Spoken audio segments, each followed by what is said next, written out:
chacun, tu vois ce qui va être partagé, tu vois ce qui a commencé déjà à travailler dans les cœurs depuis quelques semaines avec cette école du serviteur. Et Dieu merveilleux, nous, te, nous nous tournons vers toi, nous tournons notre attention vers toi pour entendre ce que tu veux dire à notre cœur, pour vraiment t'honorer, te remercier de qui tu es pour nous, Seigneur. Vraiment, tu es tellement bon. Il n'y a pas de mots pour te dire combien on t'aime. Et nous voulons simplement te dire, Seigneur, Papa, je t'aime. Jésus-Christ, je t'aime. Saint-Esprit, je t'aime. Nous venons simplement te le dire ce soir. Et vraiment merci parce que tu nous parles et tu vas nous parler encore aussi ce soir au travers de ce thème, des dons, des appels, des ministères et de toutes ces choses. Que toute la gloire te revienne, Dieu Saint. Alléluia. Merci Jésus. Merci Dieu vivant. Amen, amen, amen. Bonsoir, rebonsoir. Alors, je crois que j'ai perdu quelqu'un. Ah non, il est là, ça va, je suis rassuré. Ce soir, on est très heureux de tous se retrouver, en particulier, et en particulier le monsieur qui vient de prendre la parole, Joël Vidal, le pasteur Joël Vidal. Si tu veux bien te lever, s'il te plaît. Voilà, si on peut l'honorer. Viens avec moi. Viens avec moi. Voilà, donc il est pasteur des Assemblées de Dieu à MLK. Donc à MLK, c'est à Créteil, hein, c'est ça? C'est à Créteil. Voilà. Et donc avec sa fille, l'une de ses filles, Abigail, également présente. Voilà. Comment ça, le nom? Abigail. Abigail, pardon. Ah oui, mais il y a les deux familles. Il y a les deux. Les deux existent. Ok, ça marche. Bon, allez, on va démarrer et je vais faire juste une introduction simple et puis on va surtout écouter Joël pour ce qu'il va nous apporter ce soir. Alors, on se retrouve après 2 séances, 3 séances même, c'est le milieu du parcours où on a parlé de qui est Dieu, on a parlé de l'Église, on a parlé de notre identité et en particulier, il y a un mois, on avait beaucoup parlé de notre identité et c'est une séance qui est ce soir vraiment directement liée à ça. On a vu qu'on était ses enfants, ses serviteurs, ses amis, etc. On a parlé du corps de Christ aussi dernièrement. Mais ce qui est assez fort, c'est que le Seigneur nous parle depuis quelques semaines à l'Église. Il nous parle notamment sur le chemin qu'il nous trace pour la guérison. Il nous a beaucoup parlé de guérison, il nous a beaucoup parlé de liberté, de délivrance et d'intimité. Et tout ça, c'est lié. De passer du temps avec Dieu. Quand on passe du temps avec Dieu, eh ben en fait, on se rend compte que Dieu se révèle, il ouvre son cœur, mais parfois, il nous révèle nous-mêmes qui on est. Il nous révèle aussi qui on est. On a des exemples dans la Bible, je ne vais pas les évoquer forcément là maintenant, parce que je sais que Joël va en parler tout à l'heure. Mais passer du temps dans la présence de Dieu, c'est essentiel pour nous, pour notre vie, pour notre relation avec le Seigneur, mais aussi parce qu'au travers de ça, Dieu aussi nous révèle qui nous sommes. Et c'est de ça qu'on va parler ce soir, pour accomplir sa volonté. La mission qu'il a confiée à l'Église, qui est d'aimer notre prochain. Il nous révèle comment aimer, il nous révèle comment annoncer son message, comment guérir les malades, comment délivrer les captifs, etc., etc.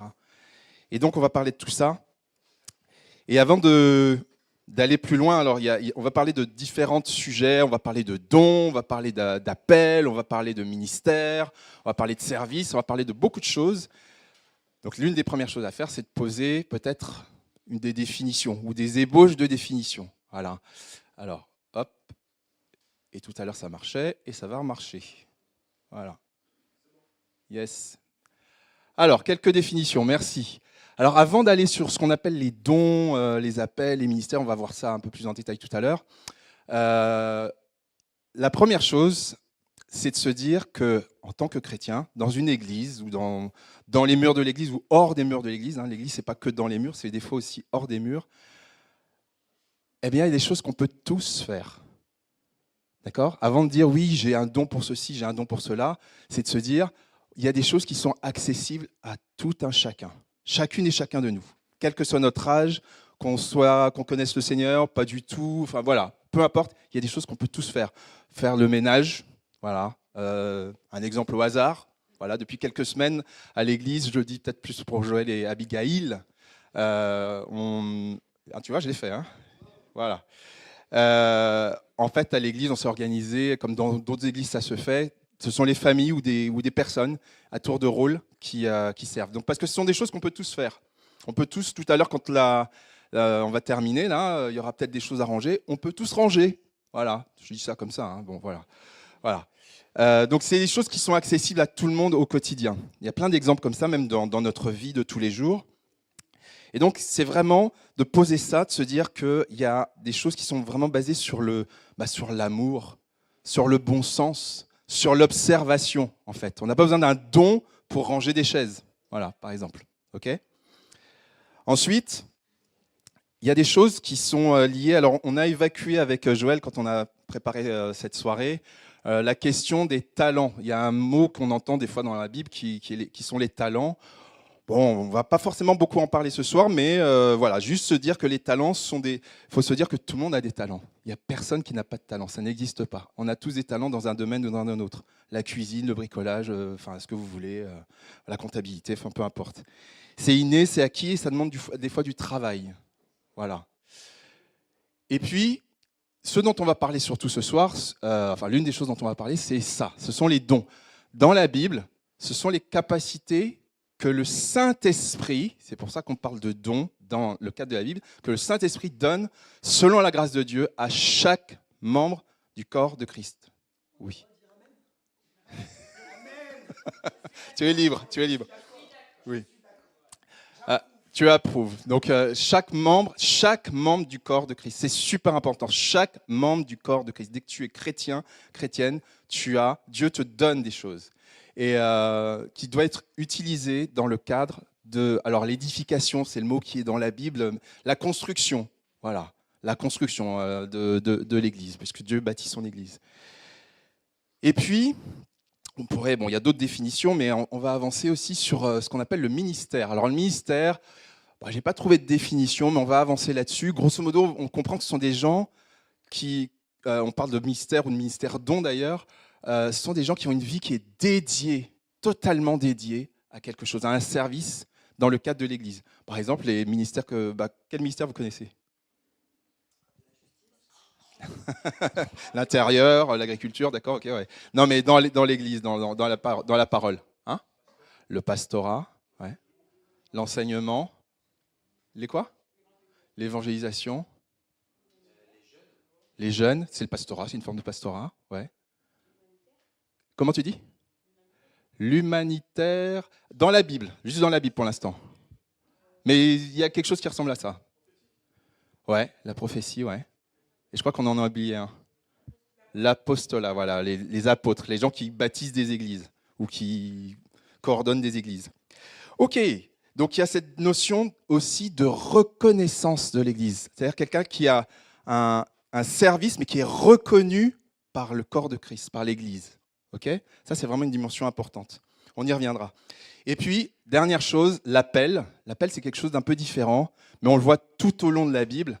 C'est une vocation que Dieu nous donne, en fait. Dieu nous a vraiment donné un cœur pour les personnes en difficulté, pour les prostituées, pour les immigrés, pour les enfants. Voilà. Le Seigneur, vraiment, il y a un feu qui brûle en nous, en fait.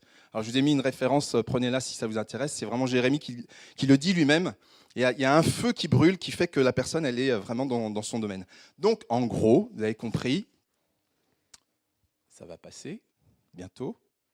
Merci. Chacun a sa place et tout le monde peut et doit servir dans l'œuvre de Christ. Ok ?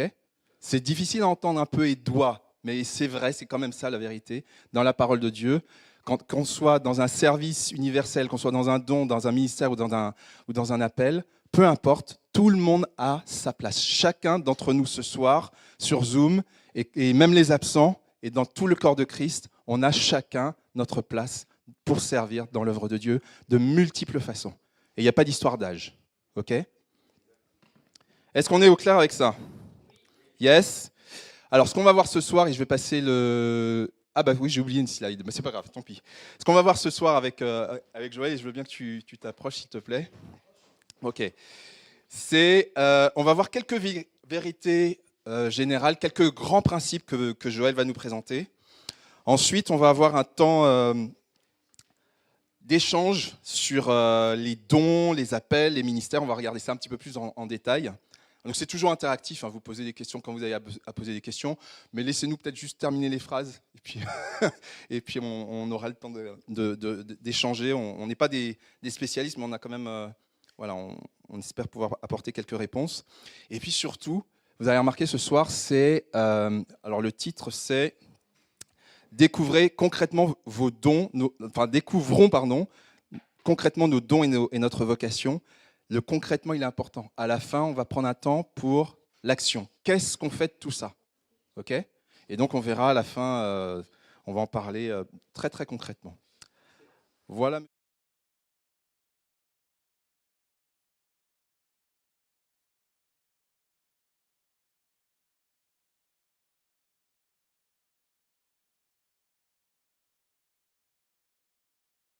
Je vous remercie de m'accueillir au mieux de vous. On est un peu la famille, vous et moi, on se connaît depuis tellement longtemps. Vous m'avez oublié, mais moi, je ne vous ai pas oublié. Comment s'oublier et comment décrire.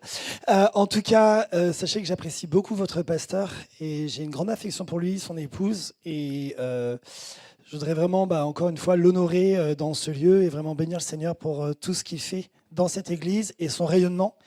Que ce soit dans le 95 ou même au-delà, pour toutes les actions menées. Et vraiment, je bénis le Seigneur. Je salue également ce couple d'enfants, de jeunes que j'aime énormément, qui vous rejoint depuis un certain temps, que je connais depuis très longtemps. Et merci de les avoir accueillis. C'est un peu moi que vous avez accueillis en les accueillant. Vous et moi, c'est un peu nous. Sans tarder, je voudrais maintenant avancer effectivement sur la slide suivante. Vérité générale et grands principes pour découvrir et exercer ses dons. Quand on parle des dons, comme l'a dit Georges, et c'était important, on va parler d'un certain nombre de réalités derrière, et le mot en lui-même peut des fois un petit peu nous surprendre, nous interroger. On va simplement garder l'idée que c'est quelque chose que Dieu nous donne, et ça embarquera aussi bien dans la définition de ce que j'apporterai, les principes sur les dons que sur les talents. Que l'on parle de l'un ou de l'autre, on se sentira concerné. Mais pour avancer, j'aimerais vous proposer un premier quiz. Qui aime les quiz ici ? Voilà.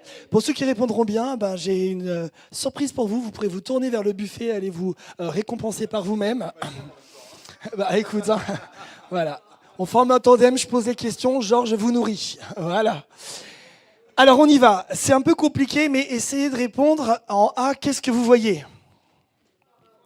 Vous êtes vraiment, vraiment fort. Ensuite, en B, vous voyez quoi?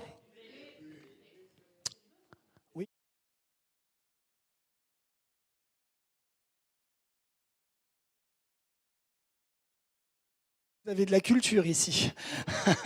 En D, bravo. En E, est-ce que vous allez y arriver? Alors ceux qui me disent un arbre, c'est un peu comme si vous m'aviez dit en D des fleurs et en A des fruits. On va arrêter de se moquer les uns des autres. Voilà, donc donnez-moi le nom de l'arbre.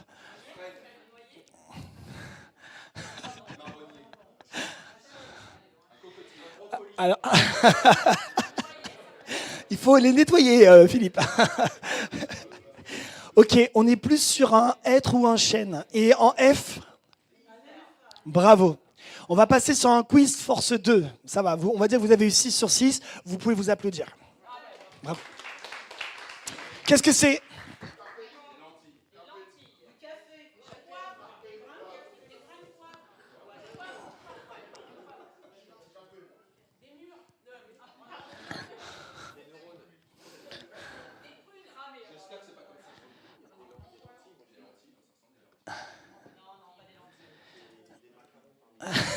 Des macarons par milliers.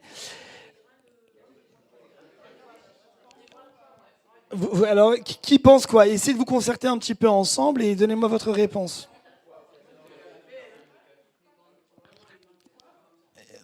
Pourquoi vous pensez que c'est du poivre ou du café? Ça m'intéresse.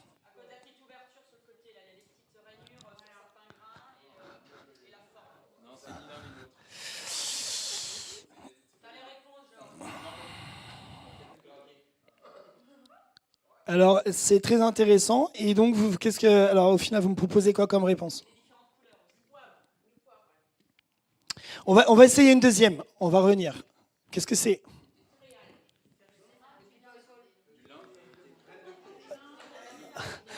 Je ne sais pas de qui tu es la fille, mais bravo, c'est du lin. On avance. Bravo. Ok. Et ça? Bravo, courge. Bravo. Et ça? Non.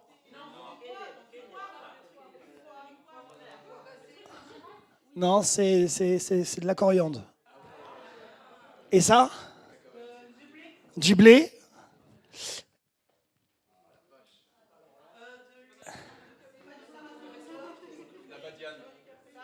Non, non.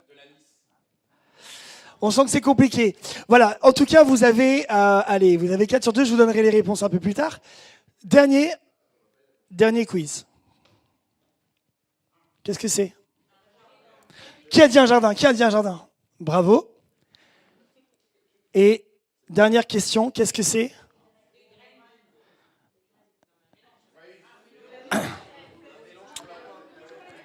Ok, je vous réponds. Et avec ça, on rentre de plein fouet dans un très grand principe du royaume de Dieu. Ce que vous voyez là, c'est un jardin. Pourquoi je vous pose ce quiz depuis tout à l'heure? C'est que on a l'habitude de reconnaître les choses quand elles sont mûres, qu'elles ont grandi, qu'elles sont à l'état de fruits. Mais quand elles sont à l'état de graines, dans l'embryon, quand elles sont au départ, c'est beaucoup plus confusant pour nous de le savoir. Reconnaître des carottes, quand elles sont en forme de carottes, on y arrive. Mais les graines de carottes que je vous ai mis au début, vous m'avez traité ça de café.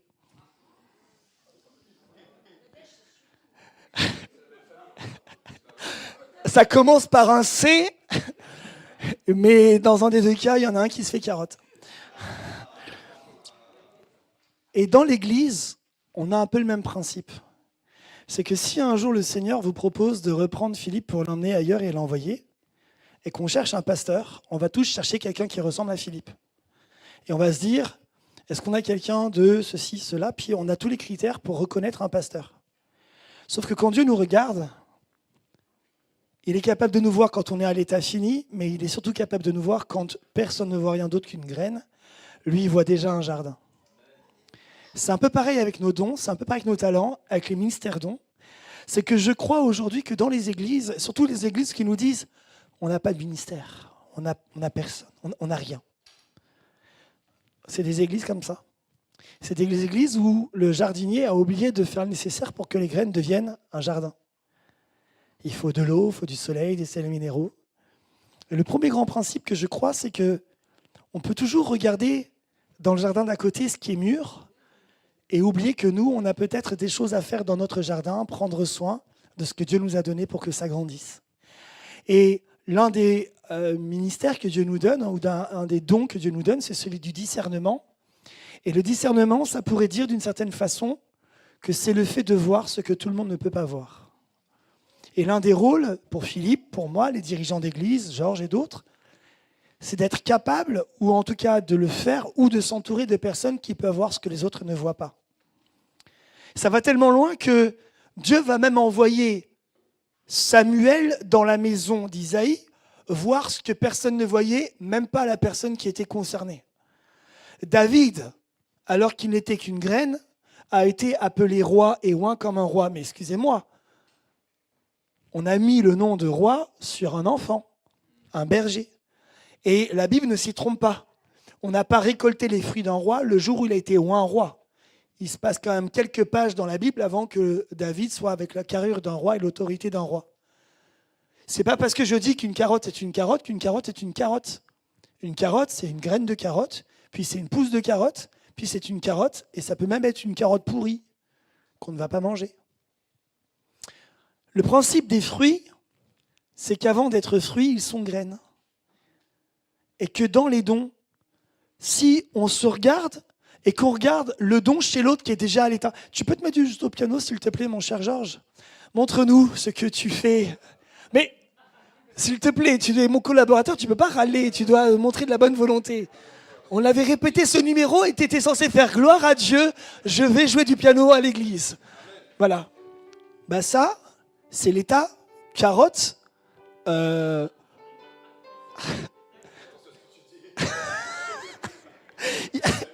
Là, il nous carotte, le frère. Non, mais ça, c'est l'état carotte. On reconnaît la carotte.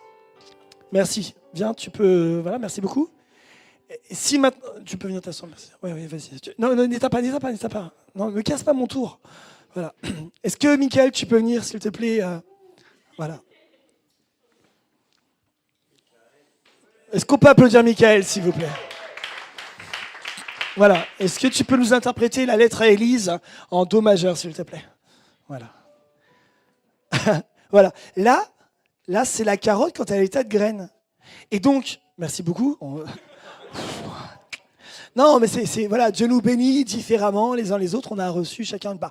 Mais c'est un très bon footballeur, ceci étant dit. Voilà, on peut des fois utiliser ses pieds, pas ses mains. Enfin bref, voilà. Mais il sait utiliser ses mains aussi. Ce que je veux montrer là tout de suite, c'est que, et bonjour à ceux qui sont sur Zoom et à ceux qui nous rejoignent aussi en présentiel, bienvenue. Voilà, c'est qu'en fait, on pourrait rapidement tuer dans l'œuf quelque chose qui est en train d'émerger en disant mais toi, vas-y, va t'asseoir, tu sais pas. En fait, une graine, tant qu'on l'a pas nourrie, elle reste graine. Et je crois profondément qu'avec Dieu et dans leur principe, tu peux t'asseoir, Michael, bien sûr. On a ce principe fondamental, c'est que ça commence petit, puis ça grandit. Mais ça peut rester petit. Donc attention à nos paroles.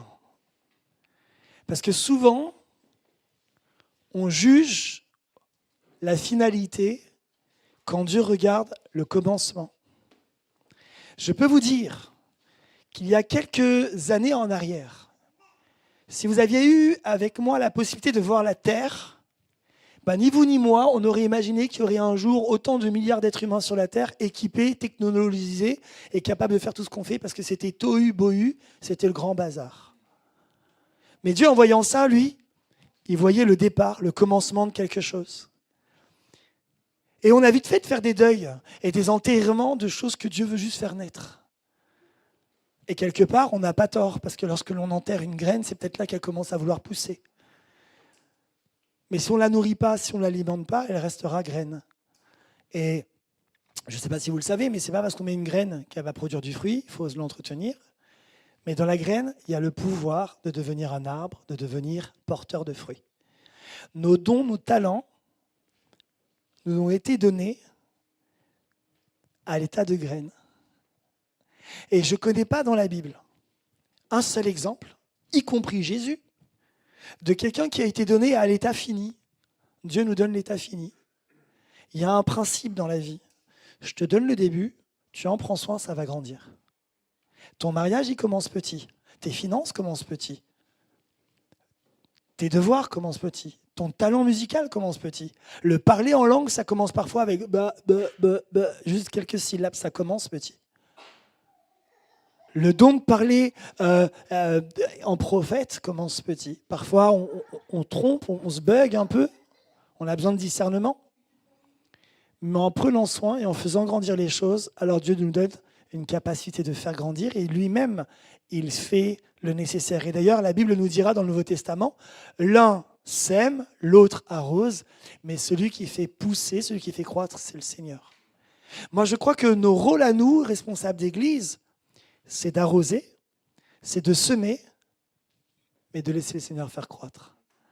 Mais si je coupe prématurément une récolte, en me disant que c'est foutu, et parfois on a cassé comme ça des gens avant même de donner quelque chose. L'autre problème, toujours grand principe de la culture, c'est que si je plante des graines de carottes, je peux prier nuit et jour pour avoir des poireaux, j'aurai des carottes. Quand Dieu nous a mis là, il a mis des graines selon les espèces. Mais si moi, je veux absolument avoir une chorale de louanges quand Dieu m'a mis des footballeurs dans l'église, je vais essayer d'avoir des poireaux alors que Dieu m'a donné des carottes. Et le principe du jardinier, si dans certains cas, c'est de prendre soin et de planter ce qu'il souhaite, c'est aussi prendre soin de la nature que Dieu lui donne. Et l'église, c'est un cadeau de Dieu. Et on a parmi nous des talents. Vous avez tous des choses devant vous. Et dans votre vie, vous avez un jardin que Dieu veut nourrir et alimenter. Mais il n'y a rien de pire que celui qui dit « Je voudrais jouer comme Georges, alors je vais essayer de devenir un pianiste. » Mais est-ce que c'est ce que Dieu t'appelle à faire? Parce que peut-être qu'en toi, il a mis la graine d'un orateur ou de quelque chose d'autre. Dans les dons spirituels, je voudrais parler, ou je voudrais prêcher comme, ou je voudrais donner des dons prophétiques comme. Dieu peut très bien donner, distribuer comme il le veut. Mais pourquoi vouloir copier l'autre ou l'imiter quand tu as ta personnalité, ta nature? Et ce qui est très fort avec un arbre, c'est que peut-être que sur l'arbre ce qu'on appelle citronnier, on ne peut cueillir que du citron, mais la force d'un arbre, c'est de produire des fruits. Quand tu les plantes, eux-mêmes vont donner des arbres. Et retenez une phrase très importante que je redirai ce soir. L'arbre ne mange jamais ses fruits. Vous avez remarqué ça? Parfois, les animaux mangent leurs petits. Le monde animal fait des choses comme ça. Mais l'arbre ne mange pas ses fruits.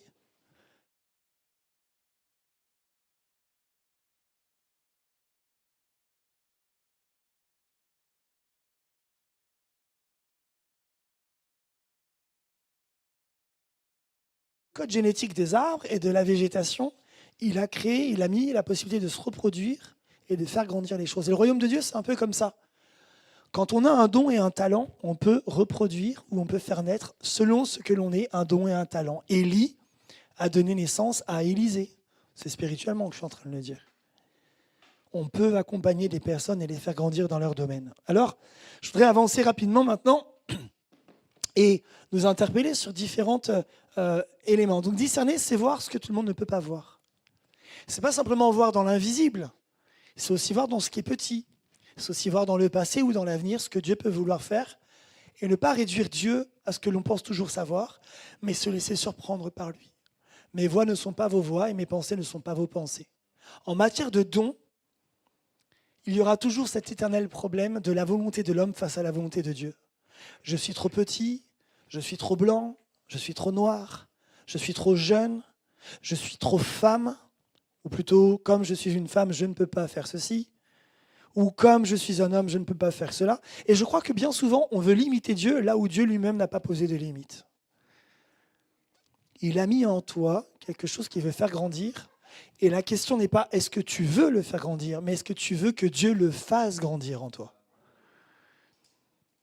Maintenant, autre principe de vie, c'est que pour le jardinier, il le sait, à partir du moment où il met la graine en terre et où il en prend soin, il va y avoir un temps pour que ça puisse germer. Et il y a tout un temps où le talent, le don, tant qu'il est sous terre, on ne le voit pas. Il est souterrain, il est sous terre. Et pour ceux qui ont fait les expériences de planter des haricots, des pommes de terre, que sais-je, pendant un certain temps, vous ne voyez rien parce que tout se passe sous la terre. Et des fois, nous, dans l'église, on aime bien tout ce qui est visible et voyant. On fait la louange, on voudrait que tout le monde tape dans les mains, que tout le monde soit converti, avance. Mais en fait, il y a des choses qui se passent dans le cœur, qui se passent à l'intérieur, qui sont en train de grandir. Et l'arbre, avant d'être quelque chose de géant qui porte, c'est d'abord une petite graine dans la terre qui fait son chemin. Mais en faisant son chemin entre les mottes de terre, il fait aussi son chemin pour que les racines grandissent. Et quand il est de taille à porter un fruit, il est beaucoup plus grand. Et là, il peut porter du fruit. Dieu a fait les choses de telle manière qu'on a des dons et des talents. Mais Dieu nous donne une certaine carrure pour pouvoir ensuite assumer ses dons et ses talents, pour pouvoir les mesurer. Voilà pourquoi il va parler d'ordre dans l'Église. C'est bien d'avoir un don de prophétiser ou de parler ou de guérir les malades, mais Dieu nous rappelle que tout cela s'exerce dans l'ordre et un autre grand principe, dans l'amour. J'avance un tout petit peu. Dieu se suffit à lui-même, pourtant il lui a plu de se servir de nous pour étendre son royaume. Remarquez une chose dans le Notre Père. Que ton règne vienne sur la terre, que ta volonté soit faite sur la terre comme au ciel. Qu'est-ce qu'on dit à travers ces quelques mots? C'est que Dieu pourrait très bien faire sans toi. Mais comment Dieu établit son règne sur la terre? En passant par toi, par tes dons et tes talents. Le problème, c'est qu'il y a des gens qui sont disposés en disant « Seigneur, utilise-moi, sers-toi de moi », et d'autres qui disent « Sers-toi de moi le dimanche matin de 10h à midi, parce que le reste du temps, tu comprends, Seigneur, tu me connais, toi et moi, on se sait, je n'ai pas beaucoup de temps, mais voilà, 10h midi, c'est déjà pas mal. » Un des grands principes, ma fille actuellement se met à la guitare, elle joue du piano, mais une des choses toutes simples. Si à son âge, elle en joue, certainement que Dieu l'a bénie, et gloire à Dieu, Dieu t'a béni. Mais c'est des heures de travail. Et parfois, on voudrait le résultat sans l'effort. On voudrait que Dieu, par la puissance du Saint-Esprit, fasse de nous un résultat. Alors que dans la nature, il nous montre que pour avoir des fruits mûrs, il faut d'abord un arbre et le temps des saisons. Il faut affronter l'hiver, il faut affronter l'automne et le printemps, l'été, et plusieurs fois ça. Et si c'est comme ça pour la nature, qui nous donne des fruits merveilleux, nous qui produisons des fruits qu'on appelle dons et talents, que Dieu nous a donnés, on va affronter des hivers, des étés et des automnes. mais c'est souvent au prix de nos souffrances, de nos difficultés, de notre persévérance, que nous produisons le meilleur. Dieu ne nous a pas laissés seuls ou dépourvus, il nous a donné des mystères et des dons, un corps extraordinaire et un esprit créatif. Savons-nous à quoi ressemble un grand ministère lorsqu'il n'est encore qu'un enfant, un ado ou un jeune? Je vous laisse méditer dessus. J'avance maintenant sur quelques grands principes qui vont se séparer de la question de l'arbre, mais on pourra y revenir. Et dans quelques instants, je laisserai la parole à Georges pour continuer. Lorsque l'on veut connaître ses dons et ses talents, lorsqu'on veut les identifier, il y a des grands principes et des grandes vérités à connaître qui sont valables tant pour les dons que pour les talents. Première chose toute simple, puisque c'est Dieu qui donne, autant prier celui qui donne en demandant est-ce que tu m'as donné ou est-ce que tu veux me donner. Prier Dieu reste la base, le fondamental. Seigneur, je veux te prier, révèle-moi ce que tu m'as donné. C'est un truc tout simple. Quand vous êtes à Noël et qu'au pied du sapin, il y a des cadeaux, souvent il y a le nom de celui qui doit le recevoir. Mais on est souvent content de se tourner vers la personne qui l'a donné en disant merci. Celui qui t'a donné des cadeaux, des dons et des talents, c'est le Seigneur. Et lui, il le sait. Sauf qu'à l'inverse des cadeaux de Noël, où des fois on dit « Oh, c'est gentil, mais c'est un peu petit !» Dieu ne s'est pas trompé sur le cadeau qu'il t'a donné. Seigneur, quand même, prêchez. Mais Moïse, il te l'a déjà dit, on galère, nous, à se mettre devant et à parler devant tout le monde. Moi, je veux bien un truc dans l'ombre, je veux bien le don du ménage. Moi, j'ai bien aimé que tu parles du ménage parce qu'il y a des gens, quand même, c'est des escrocs dans nos familles. Ils nous disent, non, mais moi, je ne sais pas faire la vaisselle, je ne sais pas faire le repassage, mais mon œil, ça te demande juste du courage. Ce n'est pas un savoir-faire, c'est un savoir-être. Laver la vaisselle, ce n'est pas un talent, ce n'est pas un don, c'est du courage. Donc arrêtez vos escroqueries en disant « Oui, non, mais moi, je n'ai pas le talent de la vaisselle. » Voilà, ce soir, on a démystifié quelque chose. Gloire à Dieu, les familles sont heureuses et les enfants sont au boulot. Voilà. En même temps, ça ne m'engage pas. Moi, ce soir, je ne suis plus là dans l'église. Vous pourrez lapider Georges, tu seras là dimanche. Place publique, il y a des cailloux normalement dans l'allée, vous pouvez lui jeter. Voilà. Ouais, non, c'est voilà.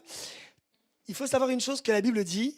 Alors, ce verset s'applique à certaines choses, mais je vais quand même le prendre et l'étendre. Jacques 1,17, « Tout don excellent et tout cadeau parfait descendent des cieux. Ils viennent de Dieu, le créateur des lumières célestes, qui ne connaît ni déclin ni éclipse. » Seigneur, ce que tu m'as donné, c'est un cadeau, donc c'est bon. Et si ce que tu me donnes ne me plaît pas, c'est parce qu'il y a un principe chez les cadeaux. C'est qu'il y a ceux qui donnent des cadeaux parce que ça leur fait plaisir à eux, et ceux qui vous donnent des cadeaux parce que ça vous fait plaisir à vous. C'est comme ça qu'à votre anniversaire, vous avez un truc bien moche que vous devez accueillir dans votre maison parce que celui qui vous l'a donné a voulu se faire plaisir. Tu penseras à moi,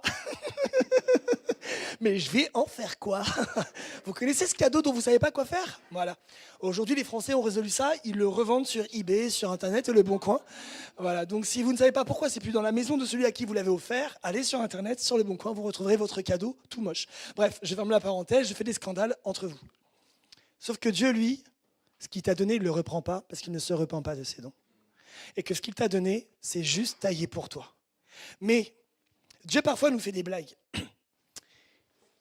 Il prend un manteau oversize et il te dit, c'est pour toi. Et tu te dis, mais c'est bien, c'est trop grand. Et là, Dieu te dit, non, c'est pas trop grand. Je te le donne maintenant parce que tu vas grandir. Et un jour, il va te tailler nickel. Laissez-moi vous dire que quand Élisée a reçu le manteau d'Élie, je ne suis pas sûr que ça lui allait très bien. Mais il y a un jour où Élisée, on a dit de lui qu'il a fait 2 fois plus de miracles qu'Élie. Dieu nous fait des cadeaux à la bonne quantité, à la bonne mesure et pour les bonnes raisons. Alors tournons-nous vers lui et laissons-le nous conduire dans son appel. Il est fidèle et il répondra selon sa volonté. Deuxième principe, sortir de sa zone de confort et de sa zone de sécurité pour oser et tester. Comme de par hasard, sur TikTok cette semaine, quelqu'un a raconté l'histoire du syndrome du canapé. Le syndrome du canapé, c'est quelqu'un qui est assis dans son canapé et qui s'est dit « Tiens, j'ai une idée, et si je vendais des frites sur le port de Marseille ?» Et il se dit « Mais si je vais sur le port de Marseille et que je vends des frites, est-ce que c'est une bonne idée ?» Mais finalement, non, c'est pas une très bonne idée. Non, mais finalement, je vais rester dans mon canapé. Ça, c'est le premier gars. Et puis, il y a le deuxième gars. Il est là, il se dit « Et si je vendais des frites sur le port de Marseille ?» Et puis là, il se dit, ouais, c'est une bonne idée. Puis il se lève et il va au Pôle emploi pour savoir comment on s'y prend. Il va au Pôle emploi et là, il rencontre son vieil ami, un copain, qui lui dit, tu sais, moi, je vais à Saint-Brieuc pour vendre des crêpes, tu devrais venir avec moi. Mais moi, je voulais vendre des frites. Non, mais viens avec moi à Saint-Brieuc. Il dit, ok, ok, écoute, j'ai rien à faire, je vais venir à Saint-Brieuc. Puis là, en allant à Saint-Brieuc, il arrive, et le jour où il arrive, eh ben, il y a une jeune femme qui est en train d'organiser un anniversaire. Il se découvre comme ça, il dit, bah, tu veux venir ce soir? Bah, ok, je veux venir. Et là, il rencontre une femme et il va faire sa vie avec elle et il va vendre des frites, etc., des crêpes. La différence entre les deux, c'est qu'il y en a un, il s'est juste projeté, mais il n'a pas bougé ses fesses. Il a juste imaginé les opportunités qui ne marcheraient, qui ne marchaient pas. Il est resté toute sa vie dans son canapé et il est passé à côté de sa vie. Parce que du fond du canapé, tu peux imaginer beaucoup de choses, mais à un moment donné, ce que Dieu t'invite à faire, c'est te lever et vivre la vie. Ce qu'on s'imagine est bien souvent bien loin de ce qu'on va vivre. Et parce qu'on s'est levé et qu'on a été créateur d'opportunités, on va rencontrer des gens, parce qu'il n'y a pas que ta vérité à toi, il y a celle de Dieu. Il n'y a pas que toi destinée à toi et celle des autres. Et Dieu, à un moment donné, il te prend et il te déplace. Parce que Joseph a accepté d'aller prendre soin des frères et des sœurs, il a été envoyé en esclavage, mais c'était la route pour devenir Premier ministre. Parce que David a accepté d'aller prendre soin de ses frères et sœurs, parce que son père a dit « va », il s'est retrouvé à confronter Goliath, à le vaincre et à devenir un candidat pour la royauté. Sors de ta zone de confort, sors de ta zone de sécurité. Si tu restes toujours au même endroit, la graine dans son sachet, tu ne produiras jamais du fruit. À un moment donné, accepte d'être confronté à la terre, au vrai sol, parce que Dieu va t'utiliser, il va faire pleuvoir sur toi, tu vas être confronté aux sels minéraux, tu vas être confronté au vent, tu vas vivre des choses extraordinaires. Genre, je regarde sa montre, t'inquiète pas, je te la rends. Non, je t'embête. Et tu vas pouvoir produire du fruit. Trop de gens sont des cas, des presque que. Vous savez, le presque, c'est le pas encore et c'est le jamais. Si je suis presque dans la maison, je n'y suis pas. Si je suis presque sauvé, je suis perdu. Si j'ai presque gagné, j'ai perdu. Si j'ai presque un talent, j'en ai pas. Si j'ai presque réussi, j'ai raté. Arrêtons d'être des personnes assises sur nos chaises à imaginer qu'on aurait pu devenir quelqu'un. Prenons, sortons de notre confort, de notre zone de sécurité et, comme Pierre, marchons sur l'eau. Parce que Pierre a osé croire que Jésus lui disait « marche », il est sorti de sa zone de confort, il s'est mis en danger. Et parce qu'il s'est mis en danger, il a expérimenté quelque chose que vous et moi, on n'a pas encore fait, marcher sur l'eau. Dieu vient au secours de ta foi parce que tu marches sur sa parole. S'il t'invite à venir, alors viens. Il faut oser, il faut tester. On doit avoir envie de le faire et ne pas avoir peur de faire des erreurs. Des pasteurs comme Philippe, ça je peux mettre vraiment, j'allais dire ma main à couper, mais j'aime pas cette expression, donc je vais mettre ma main dans un gant. Voilà, ça veut rien dire, mais c'est marrant. C'est pas grave que vous fassiez des erreurs. C'est pas grave. Parce que des pasteurs comme lui, comme moi, comme d'autres, on a les épaules pour vous donner un espace et faire les erreurs. Comment l'enfant apprend-il à marcher? En échouant. Mais on est dans un monde où l'échec est diabolisé, quand en fait il devrait être le maître vénéré. Pourquoi l'échec est bon? Parce que l'échec nous apprend ce qu'il ne faut pas faire. Et à force de savoir tout ce qu'il ne faut pas faire, on finit par savoir ce qu'il faut faire. Mais on est dans un monde où on valorise la réussite plus que l'échec. En réalité, la réussite de tous ceux qui réussissent n'est que le fruit d'une somme d'échecs. Quand vous regardez tous les grands entrepreneurs, ils vous diront « j'ai essayé une fois, deux fois, trois fois, quatre fois », mais leur force à eux n'a pas été la réussite, mais le courage de continuer.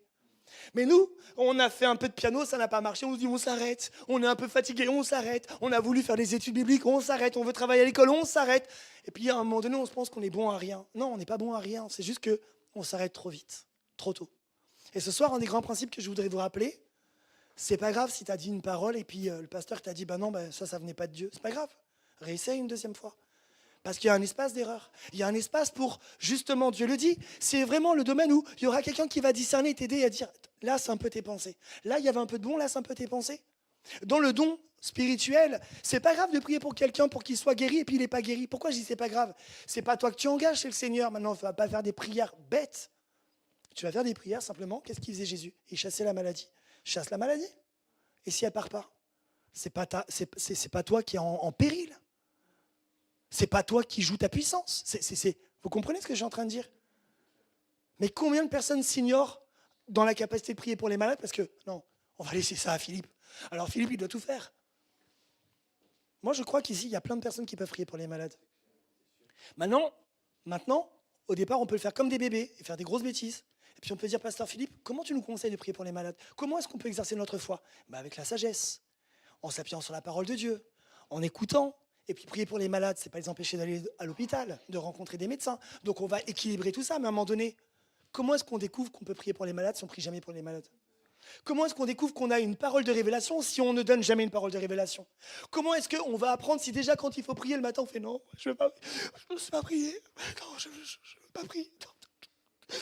Allez, vas-y, tu veux prier là spontanément? Lève-toi, tu veux lever ta voix? Bah oui, je viens de te piéger parce que tu es dans un endroit où on le fait. On ferme nos yeux s'il vous plaît, merci. Sur Zoom, on ferme les yeux. Vas-y, à voix haute. Merci.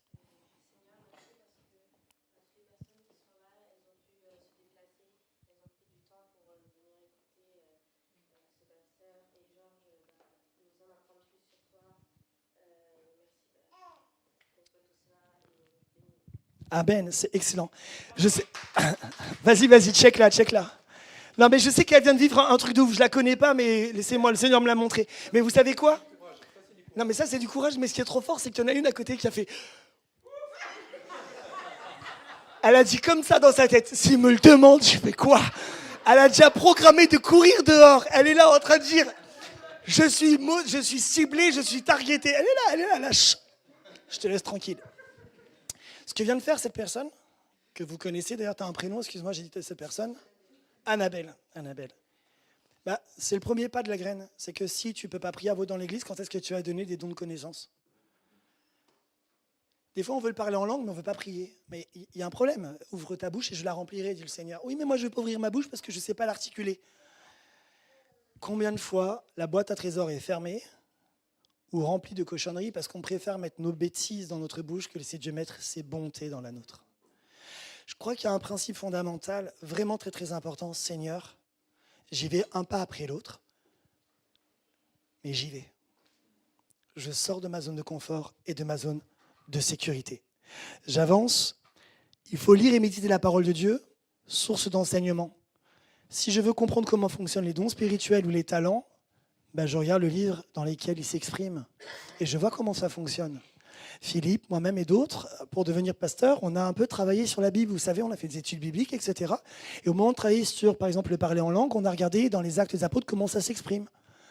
On a regardé comment la prophétie fonctionne. Et dans la Bible, il y a plein d'endroits. Donc on peut vous citer Philippe, on peut vous citer plein de personnes, et on peut au moins s'appuyer sur elles. Dans la louange, c'est pareil. On a plein de personnes qui disent, mais comment louer? Va dans les psaumes et regarde comment David loue le Seigneur. Il y a déjà des quantités de chants, tu peux t'inspirer d'eux. Comment prier? Jésus est trop fort. Il nous dit, pour prier, faites ou dites. Et il nous donne un modèle. Il n'a pas dit, répétez-la machinalement.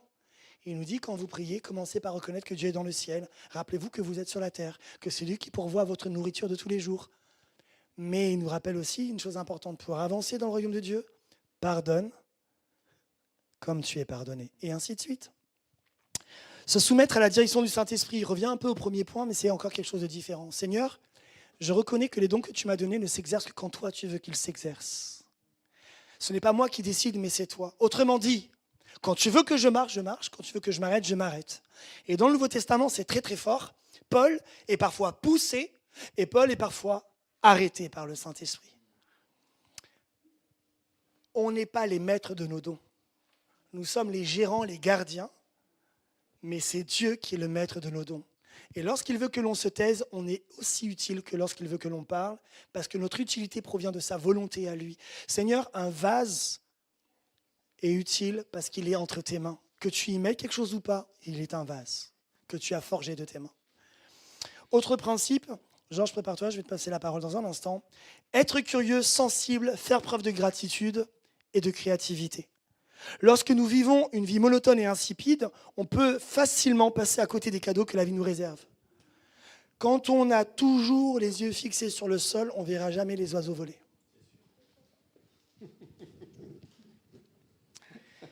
Quand on regarde toujours devant soi et qu'on ne regarde jamais autour de soi, qu'on ne s'émerveille pas. Et la louange, elle est quelque chose d'extraordinaire, c'est qu'elle dit « Hé, bonhomme, arrête de regarder ton problème et regarde la route, lève les yeux vers les montagnes, d'où me vient le secours. Regarde les oiseaux qui chantent et louent le Seigneur, regarde la création, il y a de quoi s'émerveiller. » Et lorsqu'on regarde autour de soi et qu'on se décentre de soi-même, d'une part, on arrête de se morfondre, on trouve des raisons de louer le Seigneur, puis à un moment donné, on s'interroge, on se dit « Mais comment ça fonctionne ?» Et un peu comme tous les créatifs, les ingénieurs et les génies de ce monde, on se dit « Mais tiens, le dauphin, il a peut-être un sonar. » Mais comment on l'a découvert ? En sortant de chez soi. Parce que je peux vous dire qu'il n'y a pas une personne qui a découvert les pouvoirs du dauphin en restant dans son salon ou dans son canapé. Alors vous allez me dire, oui, mais pasteur, aujourd'hui on a YouTube, donc on peut le faire. Je vous laisse répondre vous-même à cette question. Je ne salirai pas ma bouche avec ça, mais j'aime beaucoup YouTube, ceci étant dit. Se former, être informé, c'est une base. Lorsqu'on a un don, ce n'est pas un capital de départ que l'on maintient au chaud en se disant, non, on le travaille. Et puis on s'informe. Parce qu'un don, on peut le maximiser, on peut le faire grandir. Je vais peut-être vous surprendre ce soir, et ce n'est pas une nouvelle doctrine. Le don des langues signifie qu'il y a plusieurs langues. Moi, personnellement, dans ma vie à moi, mais ça me concerne moi, quand je parle en langue, je ne parle pas qu'une seule langue. C'est moi. Je vous laisse vivre votre expérience, en parler avec le pasteur Philippe, mais c'est le don des langues. Et j'ai découvert que lorsque j'ai prié d'une certaine façon, il y avait plutôt une langue avec certaines intonations qui venaient, puis dans d'autres moments, une autre. Oui, je crois que je suis multilingue dans le Seigneur. Vous ne le savez pas, ça? Et je ne peux pas dire que je sais traduire d'une langue à l'autre. Tout ça appartient au Seigneur. Mais je me forme et je m'informe. Seigneur, continue à me cultiver. Et une des qualités qu'on partage un petit peu, nous, là, qui sommes là devant vous ce soir, sur l'école du serviteur, c'est que le serviteur, il est enseignable, quel que soit son âge. Et il continue d'apprendre, quel que soit son âge. On a toujours besoin d'apprendre et de grandir. On a toujours besoin de progresser. Et puis, plus nous exerçons, plus nous développons notre potentiel et plus nous découvrons les possibilités qui sont en nous et qui sommeillent. Je ne savais pas que j'étais capable de faire... Oui, tu ne pouvais pas le savoir parce qu'il fallait t'exercer. Et en t'exerçant, tu débloques des niveaux, tu débloques des capacités. Michael, quand il est né, il ne savait pas qu'il allait faire ça avec le ballon de football. Mais en ce moment, tu fais des trucs avec... Mon gars, franchement, bravo. Non, mais tu ne fais pas que du football, on le sait, tu as d'autres talents aussi. Tu fais aussi du basket. Ouais. Vous comprenez ? Comment s'imaginer qu'on est un super coureur, athlète, si on ne s'entraîne pas ? Il y a dans notre proximité une personne qui est extrêmement douée pour la course, mais je la connais depuis qu'elle est petite. Comment elle a découvert qu'elle était douée et qu'elle pouvait aller dans des concours ? En s'entraînant, en s'exerçant, elle a découvert qu'elle pouvait repousser ses limites, que si elle était restée dans son canapé, elle n'aurait pas su. Si elle avait continué à courir, à rien faire, mais en étant entourée par un entraîneur, il a dit « mais toi, je peux t'emmener plus loin ». Et je voudrais vous le dire, je cite beaucoup pasteur Philippe ce soir, il a envie d'entraîner plusieurs d'entre vous à aller plus loin et à développer les talents. Et si lui-même n'a pas le talent de vous emmener dans le talent, il connaît quelqu'un qui va vous aider, mais en tout cas, on ne reste pas seul. Alors arrêtons d'avoir des excuses et de rester assis sur la chaise en disant « mais Seigneur, tu m'as oublié lorsque tu as distribué tous les talents ». Non, il ne t'a pas oublié, c'est toi en fait qui es toujours dans ton canapé quand les autres sont au champ. C'est toi qui es en train de tourner les pouces quand les autres sont en train de travailler. Et à un moment donné, la Bible nous dit « paresseux ». Seigneur, il n'aime pas les paresseux. Ceux qui croisent les bras, qui dorment un petit peu comme ça. Et Dieu leur demande où vous allez aller. Le Seigneur fustige et reproche la paresse, qui elle-même est la mère de tous les vices, mais ça, c'est encore autre chose. Il faut s'entourer aussi de professionnels, de gens doués dans le domaine. Je sais, ça pour moi c'est important, si j'ai un talent musical, je vais rencontrer d'autres musiciens. Ma fille, par exemple, elle aime aller parler vers tous les pianistes qu'elle rencontre. Et puis, elle se met à côté d'eux, et là, il y en a un qui lui apprend à faire ça, l'autre à faire ça, et elle grandit comme ça. Celui qui veut grandir dans les affaires, il va voir des entrepreneurs. Celui qui veut devenir pasteur, il va voir des pasteurs. Celui qui veut devenir avocat, quel que soit ton don et ton talent, va vers quelqu'un qui le maîtrise déjà et qui peut t'apprendre comment avancer. Il y a des gens qui parlent en langue, comment ça se passe pour toi ? Il y a des gens qui prophétisent, comment ça se passe pour toi ? C'est pas toujours la vérité pure et 100%, mais tu apprends un petit peu plus de ces personnes qui sont douées.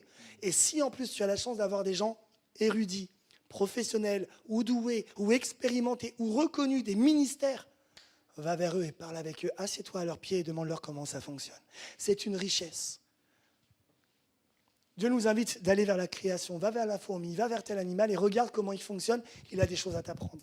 On a toujours quelque chose à apprendre des autres. Et la dernière chose, Georges l'a dite, c'est qu'on est béni pour bénir les autres, on a des dons pour les bénir, en cherchant à nous impliquer dans l'Église et dans le monde, à répondre aux besoins et à édifier le corps de Christ, à témoigner de l'amour de Dieu. Je vous ai montré en tout qu'il faut travailler ainsi pour venir en aide aux personnes faibles, en nous souvenant de ce que le Seigneur Jésus lui-même a dit, il y a plus de bonheur à donner qu'à recevoir. Acte 20-35. Acte 20-35. Gloire à Dieu. Je pourrais presque m'arrêter là. Moi, je me suis régalé. Je ne sais pas pour vous, mais moi, je me suis régalé. Gloire à Dieu. Et je ne le dis pas pour te flatter. Je le dis parce que d'abord, la gloire revient à Dieu. Il parle au travers de toi, il nous parle directement. Tu as dit des choses, tu n'étais pas là dimanche, mais tu as parlé de zone de confort, de prendre des risques. C'est exactement ce qui était là dimanche. C'est pas de ça qu'on a parlé? C'est exactement de ça que le Seigneur nous a parlé. Et d'autres choses que tu as citées, je ne vais pas revenir dessus, mais vraiment le Seigneur parle. Et ça fait du bien que le Seigneur parle comme ça, parce que ça remue, et on a besoin d'être remué. Juste une petite anecdote, et puis on va avancer. Je vais vous laisser la parole. Joël, je le connais depuis 2014, je crois, ou 2013, quelque chose comme ça. C'était mon professeur à l'Institut de Louange. Et je me régalais, je le dis sans flatterie, j'avais d'autres profs que j'aimais beaucoup, mais toi, je ne loupais jamais le cours. Parce que je savais que tu remuais, parce que l'esprit est là, la vie est là, et c'est une bénédiction. Donc vraiment, merci Seigneur, parce que le Seigneur parle vraiment fort au travers de toi. Alors, je vais vous laisser juste la parole, juste un petit peu. Déjà, est-ce que vous avez des questions, des remarques, des commentaires par rapport à tout ce qui vient d'être dit? Je vais faire passer... Oui, ce qui digère, voilà, oui, il y en a beaucoup, il y en a beaucoup. Mais voilà, est-ce qu'il y a quelqu'un qui veut intervenir, qui veut dire quelque chose avant qu'on passe à la suite? Ouais, il y en a beaucoup, Ouais. Mais ça remue, on a besoin d'être remué. Il se passe rien quand on reste assis, en fait. Voilà, tu veux le micro? D'accord. Ok, ça marche. Ok, bon, s'il n'y a pas de questions, il y en aura peut-être tout à l'heure ou des interventions. Sentez-vous libre, c'est fait pour ça. Alors, on va passer à la deuxième partie. C'est important d'avoir des fondements, des principes, tout ce que tu nous as dit sur les semences, sur tout ça. C'est super important parce que si on ne maîtrise pas ou si on ne comprend pas ces principes-là, derrière, on va vouloir mettre en œuvre, mais ça ne va pas marcher. Les principes de Dieu, ils sont les principes de Dieu et c'est comme ça que ça marche, parce que c'est Dieu qui a établi les choses comme ça. Alors, je ne vais pas rappeler les dons, etc. Je voudrais juste revenir sur quelques conditions pour exercer ces dons. C'est un extrait de ce que Joël vient de nous partager, mais je crois que c'est vraiment particulièrement important. On l'avait partagé avec Philippe quand on a préparé aussi ces séances. Principe clé pour exercer ces dons, le premier, c'est l'amour. La motivation, c'est l'amour. Le Seigneur nous dit que, on connaît, ou peut-être qu'on ne connaît pas, mais je vais juste prendre avec vous 1 Corinthiens 13. Alors peut-être que c'est bateau pour quelques-uns, mais c'est super important d'avoir ça en tête. 1 Corinthiens 13. Est-ce qu'on peut prendre 1 Corinthiens 13 ensemble, s'il vous plaît? Versets 1 à 3. Et s'il y a quelqu'un qui peut lire le verset, je veux bien. Où est le micro? Est-ce qu'on peut faire circuler le micro pour quelqu'un qui prend la parole, s'il vous plaît? 1 Corinthiens 13, versets 1 à 3. Il est où le micro? Qui veut prendre la parole? Merci. Des hommes et même celle des anges, mais sans avoir l'amour, je ne serais rien de plus qu'une trompette claironnante ou une cymbale bruyante. Si j'avais des prophéties, si je connaissais tous les secrets et si je possédais toute la connaissance, si j'avais même dans toute sa plénitude la foi jusqu'à transporter les montagnes, sans l'amour, je ne serais rien. Ok. L'amour, c'est la condition absolue pour plaire à Dieu et pour que Dieu se manifeste au travers de ce qu'il nous a donné. C'est l'amour. Si on est rempli de l'amour, si on se laisse remplir de l'amour de Dieu, on peut vraiment produire ce que le Seigneur veut comme don. Okay? Sinon, la motivation, elle peut être tout autre. Ça peut être la gloire, ça peut être de se faire mousser, ça peut être voilà, ça peut être plein d'autres choses, de se comparer, ça peut être plein d'autres choses. Mais la motivation que Dieu agrée et là où il se glorifie vraiment, c'est l'amour. Toujours l'amour. Je pourrais donner, on est plusieurs à pouvoir donner des exemples, et je pourrais vous donner des exemples par rapport à ça, mais je vais avancer. Il y a un deuxième principe, une deuxième condition, c'est, on l'a dit au tout début, les dons sont donnés pour construire l'Église. Et quand on dit construire l'Église, ce n'est pas construire les murs de l'Église, d'accord ? Nos réunions, etc., quand on se retrouve nous. Parce que l'Église, elle est aussi à l'extérieur. L'Église agit. L'Église agit, elle agit depuis des siècles. On connaît un peu l'histoire, on sait que voilà, il y a eu des œuvres sociales, des œuvres pour aider les pauvres, pour aider dans le monde entier, des gens qui sont, qui sont malades, etc., etc., des hospices, etc. Il y a toute une histoire par rapport à ça. Donc l'Église, elle n'est pas juste dans les quatre murs, mais elle est aussi dans les quatre murs. Il y a l'interne et l'externe. Et c'est vraiment construire l'Église. Les dons sont faits pour construire l'Église. Et quand on parle de dons, on parle de dons spirituels et naturels. Les deux vont ensemble.